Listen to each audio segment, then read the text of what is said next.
sana, na tunashukuru hata media itusukumie hii mambo ifike kwa national ili tukae majibu ya jambo ambalo limepatikana hapa siku ya leo na tukae.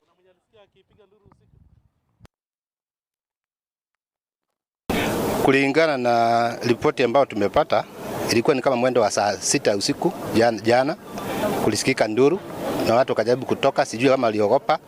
Kisha baadaye asubuhi ndio amepatikana amerushwa kwa mtaro akiwa amedungwa kama visu viwili. Alikuwa amedungwa visu tumboni na akawa lose damu mingi sana. Tumekuwa na cases za insecurity na tumekuwa tukiuliza kila mara kwa mara askari ambao tuko nao wapatiwe resources kama gari ili wakaweza kupiga patrol zao usiku na kuwezesha wakazi wa hapa kukuwa na usalama wanapotoka makazi, wanapoenda makazi asubuhi, na hiyo ndio imekuwa malilio yetu. Haya mambo yametendeka, ni mambo tungeweza kumanage kuzuilia, na pia niweza kuambia pia governor ita kubwa hapa taa mulika mwizi.